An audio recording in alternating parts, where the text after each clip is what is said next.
जय हिंद। आप सभी का स्वागत है एक बार फिर से आपके अपने चैनल फार्मेसी पॉइंट में। तो चलिए आज की क्लास को शुरू कर लेते हैं। तो आज की इस क्लास में हम क्वेश्चंस करेंगे सोशल एंड प्रिवेंटिव फार्मेसी से, जो कि आपका बी फार्मा का एक सब्जेक्ट है। लेकिन ये सब्जेक्ट आपके लिए नया नहीं है। अगर आप डी फार्मा के स्टूडेंट हैं या फिर डी फार्मा पास आउट हैं तो देखिए, डिप्लोमा इन फार्मेसी का जो हमारा पुराना सिलेबस था वहां पे आपको health education and community pharmacy HECP ये सब्जेक्ट आपने पढ़ा होगा। बाकी समय जो भी आपके यहाँ पर नए स्टूडेंट है जो कि डी फार्मा इस समय पास किए हुए हैं 1 साल पहले 2 साल पहले, तो उनको जो है अभी सोशल फार्मेसी नाम का जो है उनको सब्जेक्ट पढ़ना है। सोशल फार्मेसी जो है उन्होंने पढ़ा होगा, ठीक है। तो सोशल फार्मेसी हो गया, health education and community pharmacy हो गया, सोशल एंड प्रिवेंटिव फार्मेसी हो गया। सबका सिलेबस जो है 99% सेम सिलेबस है। सिलेबस में कोई भी अंतर नहीं है, ठीक है। तो आपको पता है कि जो आपका रेलवे फार्मासिस्ट का एग्जाम होने वाला है 70 क्वेश्चन जो है वो आपके फार्मेसी के जो सब्जेक्ट दिए गए हैं रेलवे नोटिफिकेशन में उनसे आएंगे। और हम आरआरबी के सिलेबस के अनुसार जो है हम अपनी तैयारी को कंटिन्यू कर रहे हैं, जारी हमने रखा हुआ है। तो जो भी आपके सब्जेक्ट नोटिफिकेशन में दिए गए थे सभी सब्जेक्ट जो है वो मैं आपको MCQ करा रहा हूं। और जो आज का सब्जेक्ट है वो हमारा है सोशल एंड प्रिवेंटिव फार्मेसी, ठीक है। बहुत ही बेसिक सा सब्जेक्ट है। 1 से 2 सवाल जो हैं वो यहाँ से पूछे जा सकते हैं। और वैसे जो इसका सिलेबस दिया गया इसके बारे में आप पहले से अलग सब्जेक्ट में आप पढ़ते हुए आ रहे होंगे कि हेल्थ क्या होता है, विटामिन कौन कौन से होते हैं, ठीक है, कौन कौन से नेशनल हेल्थ प्रोग्राम है, इन सभी चीजों के बारे में जो है इस सब्जेक्ट में हमको पढ़ना होता है। और ये आपका पूरा सिलेबस है, ठीक है। तो कॉन्सेप्ट ऑफ हेल्थ, हेल्थ क्या होता है, हेल्थ को कौन कौन से फैक्टर जो है वो प्रभावित करते हैं, आपने सोशल फार्मेसी में पढ़ा होगा। Health education and community pharmacy में आपने इसको पढ़ा होगा, ठीक है। उसके बाद हमारा यहाँ पर यूनिट 2 है। तो इसमें जो है प्रिवेंटिव मेडिसिन के बारे में आपको पढ़ना है। तो इसमें आपका इन्फ्लुएंजा हो गया, मलेरिया हो गया, ठीक है, फाइलेरिया हो गया, निमोनिया हो गया, हाइपरटेंशन हो गया, डायबिटीज हो गया, कैंसर हो गया। तो इन सभी चीजों के बारे में आपने दूसरे सब्जेक्ट में भी जो है वो आपने पढ़ा हुआ है, ठीक है।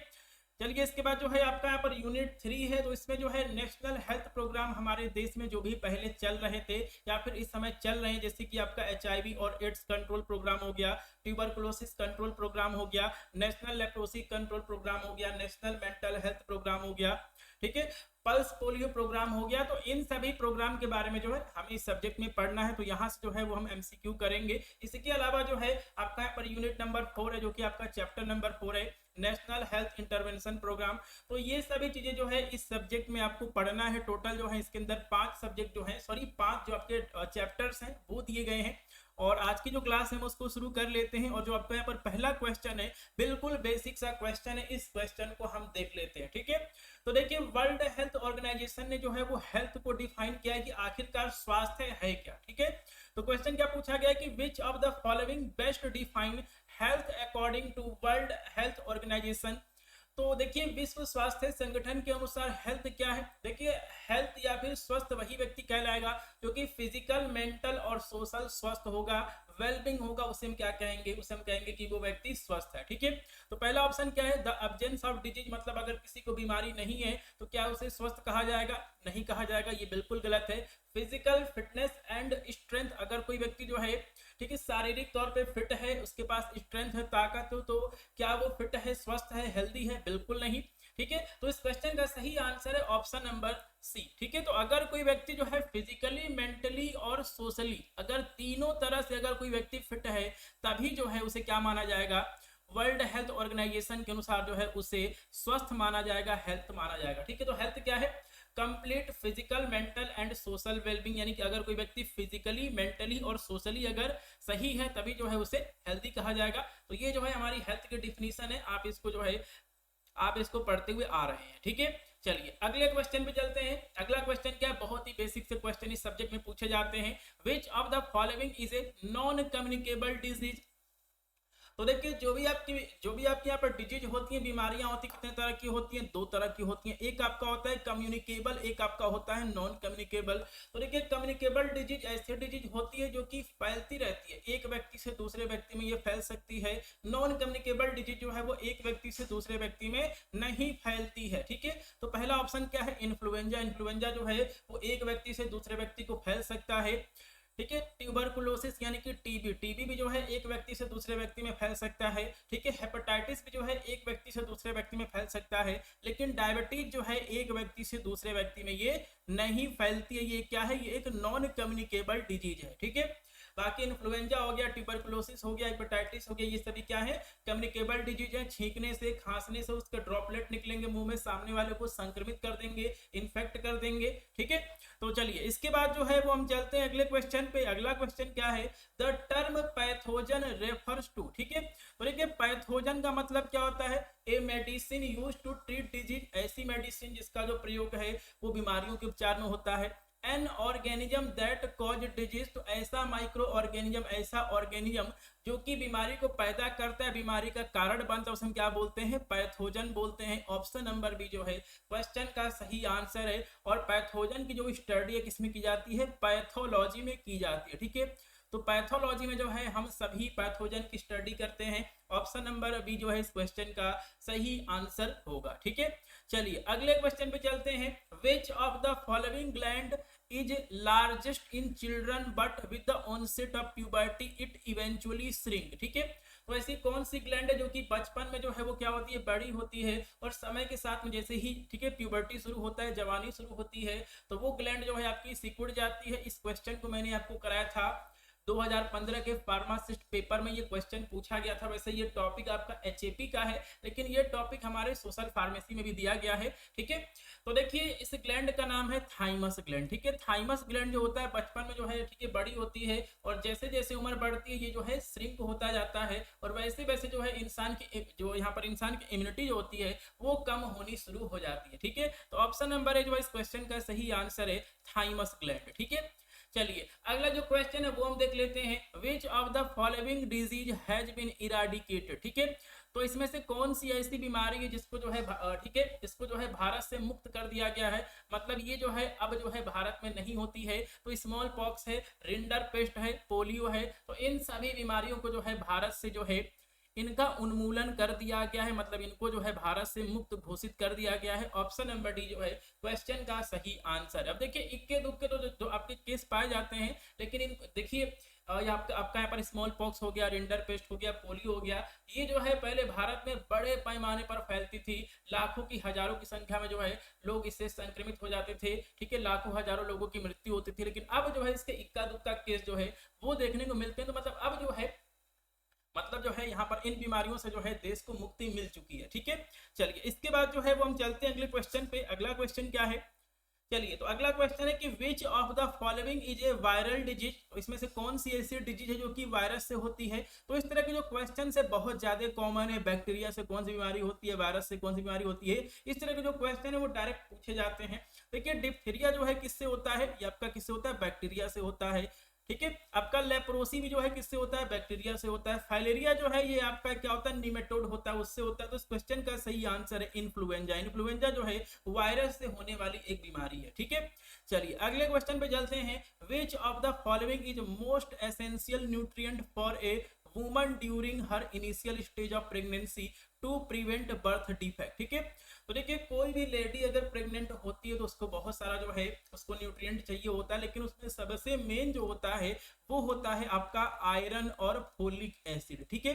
फोलिक एसिड जो है वो प्रेगनेंसी में बहुत ज्यादा जरूरी है। अगर यहाँ पर देखिए अगर यहाँ पर प्रेग्नेंट लेडी को फोलिक एसिड और यहाँ पर आयरन नहीं मिलेगा तो जो उसके यहाँ पर बच्चा होने वाला है उसके अंदर जो है कुछ डिफेक्ट हो सकता है। और आपने न्यूरल ट्यूब डिफेक्ट का आपने नाम सुना होगा, न्यूरल ट्यूब डिफेक्ट, ये जो है आपका फोलिक एसिड की कमी से होता है। ठीक है। तो ऑप्शन नंबर बी जो है क्वेश्चन का सही आंसर है कि प्रेग्नेंट लेडी के लिए जो है एसेंशियल मतलब आवश्यक न्यूट्रिएंट कौन सा है, फोलिक एसिड है, आयरन है। ऑप्शन नंबर बी इस क्वेश्चन का सही आंसर होगा। ठीक है। चलिए इसके बाद जो है वो हम चलते हैं अगले क्वेश्चन पे। तो देखिए विटामिन के बहुत सारे क्वेश्चंस मैंने आपको करा रखे हैं बायोकेमिस्ट्री में कि किस विटामिन की कमी से कौन सा रोग होता है, लेकिन विटामिन के बारे में जो है वो हमारे इस सब्जेक्ट में भी दिया गया है। तो अगला क्वेश्चन क्या है कि which of the following vitamin help in blood clotting. तो ऐसा कौन सा विटामिन है जो कि ब्लड क्लॉटिंग में हेल्प करता है। आप सभी को पता है विटामिन के जो है वो हेल्प करता है। अगर विटामिन के की कमी हो जाएगी तो क्या होगा, ठीक है, यहाँ पर जो अपने यहाँ पर क्लॉटिंग टाइम होता है ब्लड का वो बढ़ जाएगा। तो ऑप्शन नंबर के जो है आपका आपका यहाँ पर विटामिन जो आपका के है, जो कि आपका ऑप्शन नंबर डी है, इस क्वेश्चन का सही आंसर होगा। देखिए फैट सोल्युबल विटामिन कौन से, ठीक है, कौन कौन से होते हैं, विटामिन ए, डी, ई, के। तो ये 4 विटामिन क्या होते हैं, फैट सोल्युबल होते हैं, वसा में घुलनशील होते हैं। वही अगर बात की जाए वाटर सोल्युबल विटामिन की, तो वाटर सोल्युबल विटामिन में आपका विटामिन बी कॉम्प्लेक्स, मतलब B1, B2, B4, B3, B5 जो भी आपके विटामिन होते हैं वो हो गए विटामिन बी कॉम्प्लेक्स में जो भी आपके विटामिन होते हैं, ठीक है। आपका क्या बोलते हैं B1 से लेकर B12 तक, और विटामिन सी, ये सभी क्या होते हैं, वाटर सोल्युबल विटामिन होते हैं। तो डायरेक्ट क्वेश्चन यहाँ से गवर्नमेंट फार्मासिस्ट एग्जाम में पूछे गए, बहुत सारे एग्जाम में जो है वो विटामिन से जो है आपके क्वेश्चन पूछे जाते हैं, ठीक है। चलिए, तो इसके बाद जो है वो हम चलते हैं अगले क्वेश्चन पे। Which is the leading cause of blindness in children world wide. तो देखिए पूरी दुनिया में जो है बच्चों में जो है वो ब्लाइंडनेस यानी कि अंधापन होने का जो है मुख्य कारण क्या है, ग्लूकोमा, कैटारेक्ट, कलर ब्लाइंडनेस, या फिर विटामिन ए की डेफिशिएंसी, ठीक है। तो देखिए पूरी दुनिया में जो है ब्लाइंडनेस यानी कि अंधापन होने का जो कारण है वो है विटामिन ए की कमी होना, ठीक है। तो विटामिन ए की कमी होने से जो क्या हो रहा है, ब्लाइंडनेस हो रहा है, अंधापन हो रहा है। ऑप्शन नंबर डी क्वेश्चन का सही आंसर है, ठीक है। चलिए अगले क्वेश्चन पे चलते हैं। Which of the following vitamin deficiency cause beriberi. तो बेरी बेरी जो है वो किस विटामिन की कमी से होता है, B1, इसको हम क्या बोलते हैं, थायमिन बोलते हैं, विटामिन B2, विटामिन B6 या फिर विटामिन B12। तो देखिए बेरी बेरी जो है वो आपका विटामिन B1 की कमी से होता है, जिसे हम क्या बोलते हैं, थायमिन भी जो है हम इसे बोलते हैं, क्या बोलते हैं, इसे जो है थायमिन भी कहा जाता है। डायरेक्ट क्वेश्चन जो है बन सकता है। B6 को जो है पायरिडॉक्सिन कहा जाता है, पायरिडॉक्सिन कहा जाता है। विटामिन B12 को जो है साइनोकोबालामिन कहा जाता है, साइनोकोबालामिन जो है इसको कहा जाता है, ठीक है। तो ये जो है आपका दिया गया है। और क्या है आपका यहाँ पर दिया गया विटामिन B2 दिया गया है, इसको क्या बोलते हैं, राइबोफ्लेविन बोलते हैं। विटामिन B3 को क्या बोलते हैं, नियासिन बोलते हैं, राइबोफ्लेविन इसको कहा जाता है, ठीक है। तो ये सभी विटामिन के केमिकल नेम जो है आपको पता होने चाहिए। चलिए अगले क्वेश्चन पे चलते हैं। Which of the following vitamin function as both hormones and visual pigment. तो ऐसा कौन सा विटामिन है जो कि हार्मोन की तरह भी काम करता है और विजुअल पिगमेंट। देखिए ठीक है, विजुअल पिगमेंट में जो है जो कि हमारी आंखों में पाए जाते हैं, आपने रेटिनल का नाम आपने सुना होगा, आपने रोडोप्सिन का नाम आपने सुना होगा, ठीक है, रोडोप्सिन का नाम आपने सुना होगा, ठीक है। एचएपी में जो है आपको इसके बारे में पढ़ना, आपको इसके बारे में पढ़ने को मिलेगा जब आप ठीक है आंखों के बारे में पढ़ेंगे, ठीक है। तो देखिए ये है आपका रेटिनल, ऑप्शन नंबर जो है क्वेश्चन का सही आंसर है। ये जो है आपका हार्मोन और विजुअल पिगमेंट दोनों की तरह काम करता है। ये बेसिकली जो है आपका विटामिन ए होता है, ये जो है आपका क्या होता है, विटामिन ए होता है, ठीक है। चलिए अगले क्वेश्चन पे चलते हैं। Which of the following is a fat soluble vitamin. तो इसमें से फैट सोल्युबल विटामिन कौन सा है। तो फैट सोल्युबल विटामिन 4 होते हैं, ए, डी, ई और के। ये जो है आपके फैट सोल्युबल होते हैं, बाकी सारे क्या होते हैं, वाटर सोल्युबल होते हैं, ठीक है। तो इस क्वेश्चन का सही आंसर क्या होगा, ऑप्शन नंबर डी, ठीक है। चलिए अगले क्वेश्चन की तरफ चलते हैं। Which of the following disease is caused by deficiency of niacin। तो नियासिन विटामिन की कमी से जो है कौन सी बीमारी होती है, स्कर्वी जो है आपका विटामिन सी की कमी से होता है, रिकेट जो है आपका विटामिन डी की कमी से हो सकता है, पेलेग्रा दिया गया है, पर्नीशियस एनीमिया किससे होगा, ठीक है। तो इस क्वेश्चन का सही आंसर क्या है, इस क्वेश्चन का सही आंसर है ऑप्शन नंबर सी, ठीक है। और पर्नीशियस एनीमिया जो है आपका विटामिन B12 की कमी से होता है, बहुत ही इंपॉर्टेंट पॉइंट है और ये क्वेश्चन जो है वो एम्स फार्मासिस्ट एग्जाम में पूछा जा चुका है। पर्नीशियस एनीमिया जो है आपका विटामिन B12 की कमी से होता है, पेलेग्रा जो है आपका नियासिन की कमी से होता है, जिसको कि हम विटामिन B3 भी कहते हैं, रिकेट्स हो गया, ऑस्टियोमलेशिया हो गया विटामिन डी की कमी से, स्कर्वी जो है विटामिन सी की कमी से होता है, ठीक है। चलिए अगले क्वेश्चन पे चलते हैं। Which of the following vitamin serve as a hormone precursor। तो देखिए ऐसा कौन सा विटामिन है जो कि ठीक है यहाँ पर हार्मोन का क्या होता है, प्रिकर्सर होता है। देखिए प्रिकर्सर का मतलब क्या होता है, प्रिकर्सर का मतलब ये होता है कि ये इसका पूर्ववर्ती है, कहने का मतलब ये क्या है, ये इसका पूर्वज है। मतलब किस विटामिन से जो है क्या बनता है, आगे चल के हार्मोन बनता है, विटामिन ए, सी, डी या फिर के। इस क्वेश्चन का सही आंसर विटामिन डी, ठीक है। तो विटामिन डी ऐसा विटामिन है जो कि आगे चल के क्या बनाता है, हार्मोन बनाता है, ठीक है। हार्मोन जो है ये बनाता है, ठीक है। कोलिकैल्सिफेरॉल जो है ये बना देगा, जो कि क्या है, एक हार्मोन है। चलिए अगले क्वेश्चन पे चलते हैं। The leading cause of poor health globally, ठीक है। तो देखिए पूरी दुनिया में जो है ठीक है खराब स्वास्थ्य होने का वजह क्या है, पोवर्टी, स्मोकिंग, सैनिटेशन या फिर कार्डियोवैस्कुलर डिजीज। तो स्मोकिंग का मतलब धूम्रपान हो गया, सैनिटेशन का मतलब साफ सफाई, ठीक है, ना होना हो गया, ठीक है। पोवर्टी, तो देखिए पूरे दुनिया में जो है, ठीक है, लोग यहाँ पर बीमार क्यों हैं, या फिर जो भी आपके गरीब देश है उसकी वजह है पोवर्टी, ठीक है। तो दुनिया में जो है सबसे ज्यादा जो है आपकी बीमारियों से मौतें क्यों हो रही है, पोवर्टी की वजह से, यानी कि गरीबी की वजह से जो है वो हो रही है। अगर लोग अमीर होंगे तो क्या होंगे, शिक्षित होंगे, लिखे पढ़े होंगे, तो वो यहाँ पर सैनिटेशन का महत्व समझेंगे, साफ सफाई का महत्व समझेंगे, वो जल्दी बीमार नहीं पड़ेंगे। लेकिन गरीबी जो है ये सबसे बड़ी वजह है, ठीक है, पुअर हेल्थ का, यानी कि लोगों का स्वास्थ्य जो अच्छा नहीं है। बहुत सारे आपके यहाँ पर गरीब देश हैं, अफ्रीका वगैरह हो गया, तो वहां पे जो है, ठीक है, पोवर्टी की वजह से जो है बहुत ज्यादा डेथ होती है, ठीक है। चलिए अगले क्वेश्चन पे चलते हैं। Which of the following is biological agent of disease, ठीक है। तो देखिए जो भी आपकी बीमारियां होती हैं इसके बहुत सारे एजेंट होते हैं। फिजिकल, ठीक है, फिजिकल हो गया, ठीक है, बायोलॉजिकल हो गया, पहला फिजिकल हो गया, बायोलॉजिकल हो गया, ठीक है, बायोलॉजिकल हो गया, ठीक है, मैकेनिकल हो गया। तो ये सारे जो हैं कुछ आपके एजेंट्स हैं जिसकी वजह से क्या होती है, बीमारियां होती हैं, ठीक है। तो यहाँ पूछा गया कि बायोलॉजिकल जो है, ठीक है, इसमें से बायोलॉजिकल एजेंट्स कौन सा है। तो देखिए बायोलॉजिकल एजेंट्स का एग्जांपल हो गया आपका बैक्टीरिया, वायरस, फंजाई, ठीक है, ये जो है आपके क्या है, ये जो है आपके यहाँ पर बायोलॉजिकल एजेंट है किसी भी, ठीक है, यहाँ पर डिजीज के, ठीक है। तो ऑप्शन नंबर बी जो है आपका यहाँ पर सही होगा, ठीक है। उसके बाद क्या दिया गया, ओबेसिटी हो गया, पोवर्टी हो गया। तो ये सभी जो है आपके ये सभी जो है आपका जो आपके यहाँ पर जो आपके यहाँ पर पोवर्टी है आपका क्या है, ये आपका सोशल एजेंट है, ठीक है, सोशल एजेंट है। और जो आपके यहाँ पर हीट है ये आपका फिजिकल एजेंट हो जाएगा, मतलब बाहर का वातावरण कैसा है। तो ठीक है, तो बायोलॉजिकल एजेंट का जो है, ठीक है, बायोलॉजिकल एजेंट फॉर डिजीज कौन सा है, बैक्टीरिया है। ऑप्शन नंबर बी जो है आपका सही होगा, ठीक है। चलिए तो अगला क्वेश्चन है कि main source of energy for body. तो देखिए हमारे, ठीक है, देखिए हमारे यहाँ पर शरीर के लिए जो है मेन सोर्स ऑफ एनर्जी क्या है, ठीक है। तो देखिए जो हमारे यहाँ पर शरीर है इसको जो है इसका फेवरेट जो यहाँ पर फ्यूल है शरीर का वो है आपका कार्बोहाइड्रेट, ठीक है। कार्बोहाइड्रेट जो है वो हमारे शरीर के लिए, बॉडी के लिए जो है इसका फेवरेट फूड है या फिर फेवरेट फ्यूल है। ऑप्शन नंबर डी जो इस क्वेश्चन का सही आंसर होगा, main source of energy for body is carbohydrate, ठीक है। देखिए अगर हमारे शरीर को कार्बोहाइड्रेट ना मिले तो इसका सेकेंड सोर्स ऑफ एनर्जी क्या होगा। तो second source of energy for body is fat, protein, ठीक है, फैट, प्रोटीन, विटामिन या फिर कार्बोहाइड्रेट। तो देखिए सेकेंड सोर्स ऑफ एनर्जी जो है वो हमारे बॉडी का क्या है, वो है फैट, ठीक है। फैट जो है सेकेंड सोर्स ऑफ एनर्जी होता है हमारे बॉडी के लिए। तो अगर कोई व्यक्ति जो है स्टारवेशन कर रहा है, मतलब भूखा है, भूख हड़ताल उसने कर दिया है, तो जो उसकी बॉडी होगी वो सबसे पहले क्या प्रयोग करेगी, सबसे पहले जो है वो कार्बोहाइड्रेट जो है उसका प्रयोग करेगी। जब कार्बोहाइड्रेट खत्म हो जाएगा तो क्या प्रयोग करेगी, फैट का प्रयोग करेगी। मतलब ये क्या है, सेकेंड सोर्स ऑफ एनर्जी है हमारी बॉडी के लिए, ठीक है। चलिए बहुत इंपॉर्टेंट क्वेश्चन है, कार्बोहाइड्रेट प्रोवाइड एनर्जी पर ग्राम, ठीक है। तो देखिए जो भी आपके कार्बोहाइड्रेट होते हैं 1 ग्राम कार्बोहाइड्रेट से कितनी एनर्जी मिलेगी, ये मिलती है 4 कैलोरी, ठीक है। 4 कैलोरी जो है वो एनर्जी मिलती है। 1 कैलोरी बराबर कितना होता है, ये लगभग आपका 4.2 जूल होता है, ठीक है।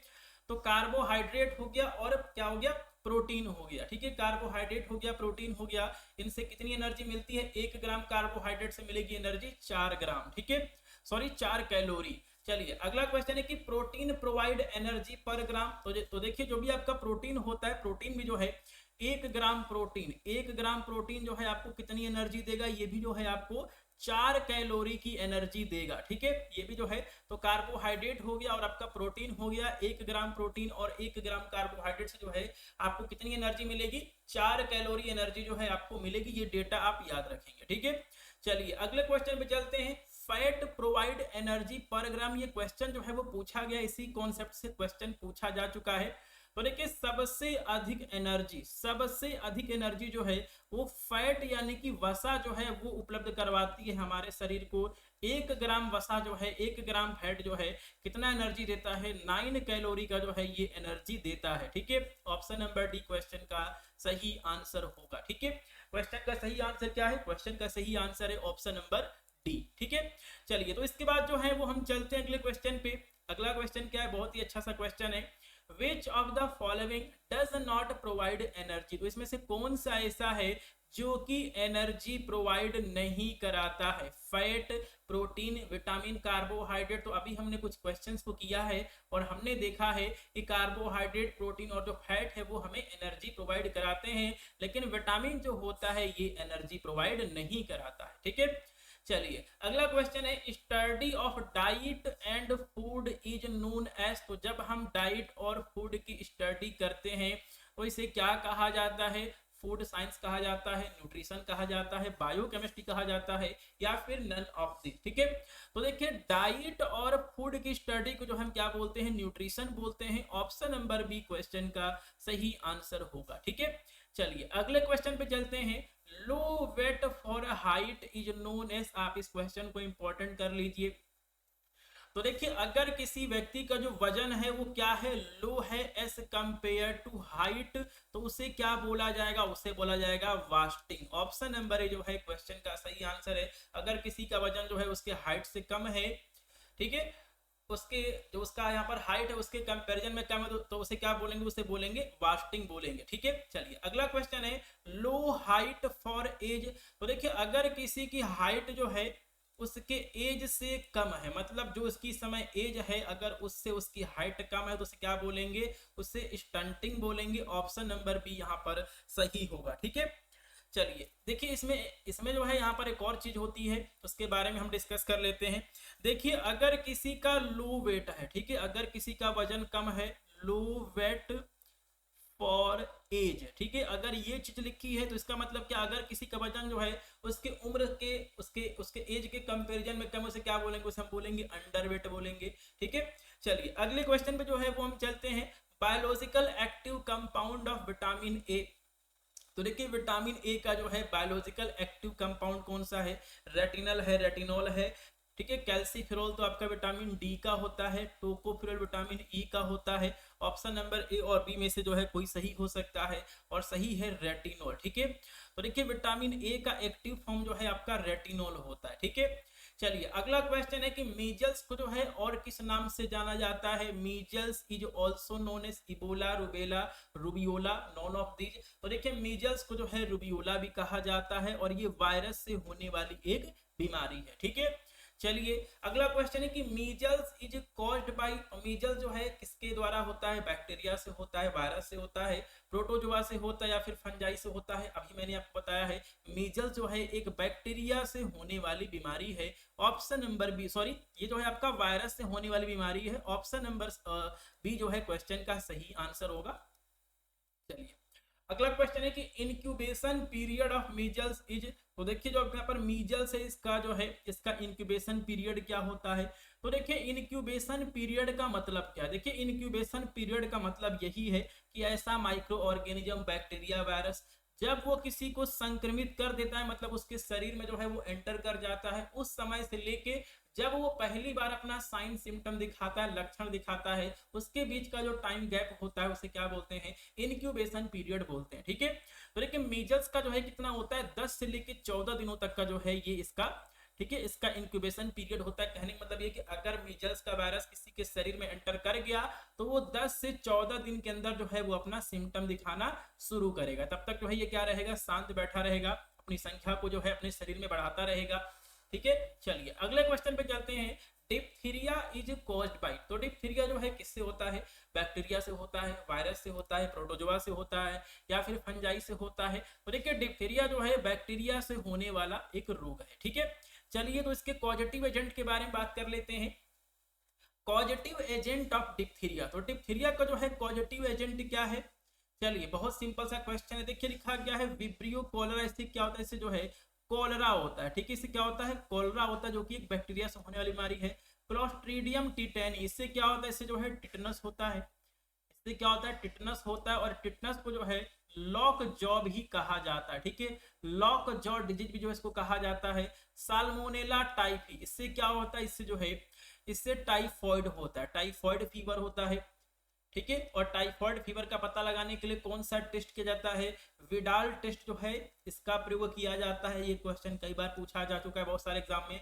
कॉर्नी बैक्टीरियम डिप्थेरी क्वेश्चन का सही आंसर है। तो डिप्थीरिया किससे होता है? कॉर्नी बैक्टीरियम डिप्थेरी से होता है। ठीक है, चलिए अगला क्वेश्चन है, बहुत इंपॉर्टेंट क्वेश्चन है और ये क्वेश्चन एम्स फार्मासिस्ट एग्जाम में पूछा जा चुका है कि सार्स का फुल फॉर्म क्या होता है। ठीक है, सीवियर एक्यूट रिस्पिरेटरी सिंड्रोम इस क्वेश्चन का सही आंसर है। बाकी ऑप्शन दिए गए हैं sudden acute respiratory syndrome, serious acute respiratory syndrome, systemic acute respiratory syndrome. ठीक है, तो सार्स का फुल फॉर्म क्या होता है, सीवियर एक्यूट रिस्पिरेटरी सिंड्रोम होता है। ठीक है, चलिए तो इसके बाद जो है हम चलते हैं अगले क्वेश्चन पे कि अगला क्वेश्चन जो है हमारा क्या है। अगले क्वेश्चन पे हम चलते हैं। तो देखिए आप फार्मेसी पॉइंट ऐप को आप प्ले स्टोर से डाउनलोड कर सकते हैं और जो आपका गवर्नमेंट फार्मासिस्ट का बैच है आप उस बैच में ज्वाइन भी कर सकते हैं। कोर्स की फीस है 500 रुपए। ठीक है, 1 साल के लिए जो है आपको ये कोर्स मिलेगा और इसमें क्या है कि हमारा जो भी सिलेबस है D pharma first year second year का, जिससे अधिकांश क्वेश्चन जो है वो गवर्नमेंट फार्मासिस्ट एग्जाम में पूछे जाते हैं, तो वो कंप्लीट सिलेबस मैंने आपको कराया हुआ है। इसके साथ में आपको सारे प्रीवियस ईयर के एमसीक्यू देखने को मिल जाएंगे जो कि अलग अलग गवर्नमेंट फार्मासिस्ट एग्जाम में पूछे गए हैं। इसके साथ में आपको एमसीक्यू की टेस्ट सीरीज भी जो है वो आपको देखने को मिल जाएगी। और देखिए जब आपका रेलवे एग्जाम होगा उससे पहले जो है जो मैं आपको क्वेश्चंस यहाँ पे करवा रहा हूँ इनकी टेस्ट सीरीज जो है वो मैं आपको प्रोवाइड करा दूंगा, तो आप वहाँ पे अपने एमसीक्यू की भी प्रैक्टिस कर सकते हैं। तो इसके लिए आपको फार्मेसी पॉइंट ऐप को प्ले स्टोर से डाउनलोड कर लेना है और जो आपका गवर्नमेंट फार्मासिस्ट का बैच है उस बैच में आपको ज्वाइन कर लेना है। ठीक है, चलिए अगले क्वेश्चन पे चलते हैं। SARS is caused by which type of virus. ठीक है, तो देखिए जो आपका सार्स होता है वो किस टाइप के वायरस से फैलता है, influenza virus, corona virus, rhino virus या फिर एडिनो वायरस। तो देखिए जो आपका यहाँ पर सार्स है जो है आपका कोरोना वायरस जो है ये फैलता है। ऑप्शन नंबर बी जो है क्वेश्चन का सही आंसर है। ठीक है, तो देखिए फार्मेसी पॉइंट यूट्यूब चैनल पे जो भी क्लास चलती है इसका जो पीडीएफ है वो आपके साथ टेलीग्राम ग्रुप में शेयर कर दिया जाता है। तो आप फार्मेसी पॉइंट के टेलीग्राम ग्रुप को आप जरूर से ज्वाइन कर लीजिए। लिंक आपको डिस्क्रिप्शन बॉक्स में देखने को मिल जाएगा या फिर टेलीग्राम ग्रुप में आप सर्च करिए फार्मेसी पॉइंट, वहां पे आपको ग्रुप देखने को मिल जाएगा फार्मेसी पॉइंट का, तो आप ग्रुप में ज्वाइन कर सकते हैं। ठीक है, चलिए अगला क्वेश्चन है कॉजेटिव एजेंट ऑफ कॉलरा। तो कॉलरा का जो है कॉजेटिव एजेंट क्या है मैंने आपको बता रखा है, विब्रियो कॉलरा क्वेश्चन का सही आंसर है। क्लोस्ट्रिडियम टिटेनी से क्या होता है, टिटनस होता है। ठीक है, साल्मोनेला टाइफी से क्या होता है, टाइफॉइड होता है। ठीक है, और कॉर्निबैक्टीरियम डिप्थीरिया से क्या होगा, डिप्थीरिया होता है। ठीक है, तो जो भी बीमारियां हमारे सिलेबस में दी गई हैं सभी के कॉजेटिव एजेंट के बारे में जो है वो मैं आपको करा दूंगा। चलिए अगला क्वेश्चन है कि मलेरिया इज कॉज्ड बाय। तो देखिए मलेरिया जो है किससे होता है, बैक्टीरिया से होता है, वायरस से होता है, प्रोटोजोआ से होता है या फिर फंजाई से होता है। तो देखिए मलेरिया जो है आपका प्रोटोजोअल डिजीज है, प्रोटोजोआ से होने वाली बीमारी है और उसका नाम क्या है, उसका नाम है प्लाज्मोडियम। तो प्लाज्मोडियम की जो है अलग अलग स्पीसीज होती हैं और उनसे क्या होता है, मलेरिया होता है। ठीक है, चलिए अगला क्वेश्चन देख लेते हैं। Chikungunya is caused bye. Chikungunya जो है किससे होता है, बैक्टीरिया से होता है, वायरस से होता है, प्रोटोजोआ से होता है या फिर फंजाई से होता है। तो देखिए चिकनगुनिया जो है वायरस से होने वाली एक बीमारी है। ऑप्शन नंबर बी क्वेश्चन का सही आंसर है। ठीक है, चलिए अगले क्वेश्चन पे चलते हैं। Filaria is caused bye. ठीक है, देखिए फाइलेरिया जो है वो किससे होता है, बैक्टीरिया से, वायरस से, प्रोटोजोआ से या फिर नीमेटोड से। तो देखिए फाइलेरिया जो है वो आपका होता है नीमेटोड से। ठीक है, ऑप्शन नंबर बी जो है इस क्वेश्चन का सही आंसर है और इसका कॉजेटिव एजेंट जो मेन होता है वो होता है आपका वुचेरिया बैनक्रॉफ्टी। ठीक है, वुचेरिया बैनक्रॉफ्टी जो है इससे होता है, बहुत सारी जो है इसकी अलग अलग स्पीसीज होती हैं लेकिन ये जो है आपका किससे होता है, वुचेरिया से होता है। आप ये नाम याद रखेंगे और इसी को जो है हाथी पांव रोग भी जो इसे कहा जाता है, इसी को जो है हाथी पांव रोग भी जो है इसको कहा जाता है। ठीक है, और ये क्या करता है, ये जो है ये करता है कि जो हमारा लिम्फेटिक सिस्टम है इसको जो है ये इन्फेक्ट कर देता है। पैर जो होते हैं बहुत ज्यादा मोटे मोटे हाथी की तरह हो जाते हैं। ठीक है, चलिए अगला क्वेश्चन है कार्सिनोमा अराइजेस फ्रॉम। तो देखिए कार्सिनोमा जो है एक तरह का क्या होता है, कैंसर होता है और ये कहां से निकलता है, एपिथेलियल सेल से, मेसोडर्मल सेल से, बोन मैरो से या फिर नन ऑफ दीज का जो ऑप्शन है वो दिया गया है। तो देखिए कार्सिनोमा जो है वो आपका एपिथेलियल सेल से निकलता है, एपिथेलियल सेल से होता है। ठीक है, चलिए अगले क्वेश्चन पे चलते हैं कि सार्कोमा जो है कहां से निकलता है, सार्कोमा अराइजेस। तो ये भी जो है टाइप का क्या है, कैंसर है। Epithelial cell, mesodermal cell, bone marrow या फिर नन ऑफ दीज। तो सार्कोमा जो है वो निकलता है मेसोडर्मल सेल से। ऑप्शन नंबर बी क्वेश्चन का सही आंसर होगा। ठीक है, चलिए, बहुत इंपॉर्टेंट क्वेश्चन आ चुका है। मलेरिया इज ट्रांसमिटेड बाई, तो देखिए मलेरिया होता किससे है, प्लाज्मोडियम से होता है, लेकिन इसका ट्रांसमिशन, इसका संचरण कैसे होता है, तो इसका संचरण होता है फीमेल एनोफिलीज मॉस्क्यूटो से। ठीक है, फीमेल एनोफिलीज मॉस्क्यूटो जो है ये इसका जो है ट्रांसमिशन होता है। ऑप्शन नंबर ए जो है क्वेश्चन का सही आंसर है। ठीक है, चलिए अगला क्वेश्चन देख लेते हैं। डेंगू इज ट्रांसमिटेड बाई, तो देखिए डेंगू जो है वायरस से होने वाली बीमारी है। डेंगू किससे होता है, इसका पॉजिटिव एजेंट जो है वो आपका वायरस होता है, लेकिन इसका ट्रांसमिशन कैसे होता है, इसका संचरण कैसे होता है, तो ये होता है आपका एडीज मच्छर से। ठीक है, ऑप्शन नंबर बी जो है क्वेश्चन का सही आंसर होगा। ये जो है आपका एडीज मच्छर से जो है इसका ट्रांसमिशन होता है। ठीक है, चलिए अगला क्वेश्चन जो है उसी कॉन्सेप्ट पे कि डेंगू जो है वो किससे होता है, डेंगू इज कॉज्ड बाय। ठीक है, तो मैंने बता रखा है डेंगू जो है आपका वायरस से होने वाला रोग है, इस चीज को जो है आपको याद रखेंगे। लेकिन इसका ट्रांसमिशन जो है किससे होता है, मॉस्क्यूटो से होता है।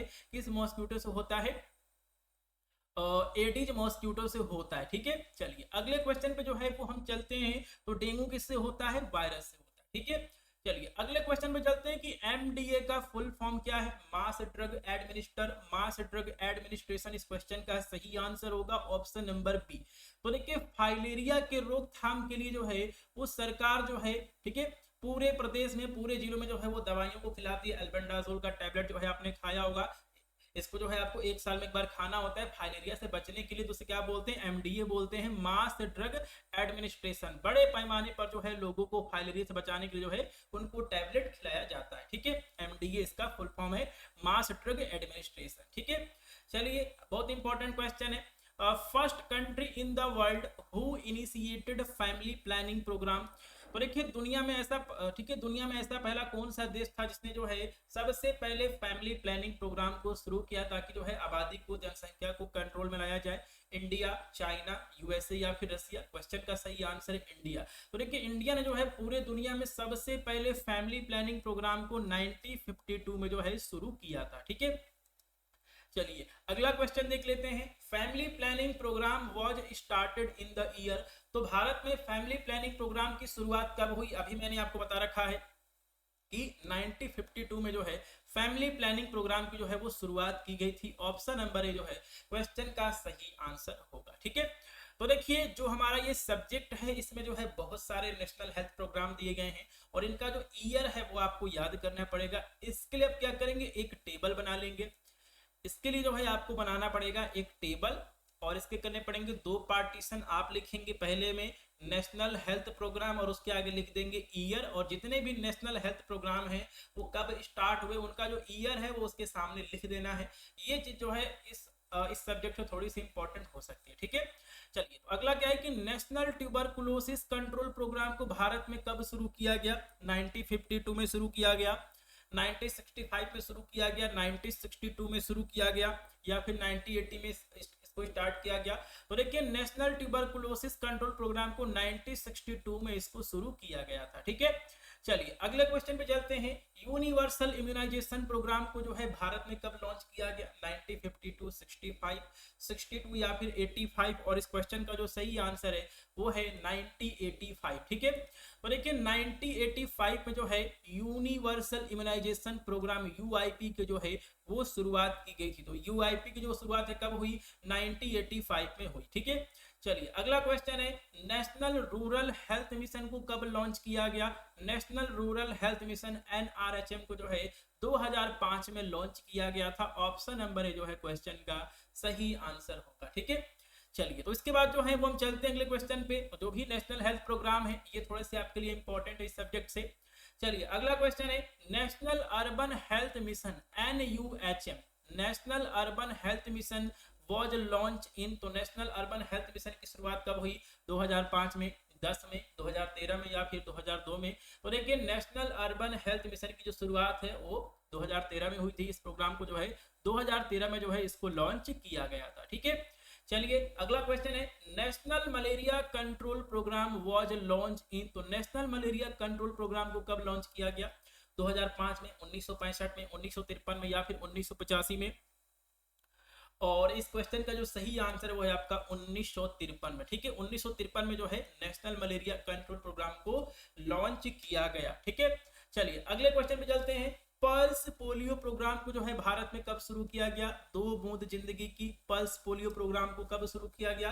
2005 में, 1965 में, 1953 में या फिर 1995 में? तो देखिए पल्स पोलियो अभियान को जो है 1995 में शुरू किया गया था। 2 बूंद जिंदगी की जो प्रोग्राम है आपका 1995 में शुरू किया गया था।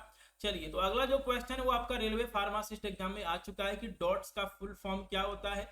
Full form of DOTS directly observed, ठीक है, directly observed therapy short course daily oral therapy system, drug optimize tuberculosis strategy, directly observed, ठीक है, ट्रीटमेंट स्ट्रेटजी। तो इस क्वेश्चन का सही आंसर क्या है? डायरेक्टली ऑब्जर्वेड ट्रीटमेंट थेरेपी, जो कि किससे संबंधित है? ट्यूबरकुलोसिस से संबंधित है।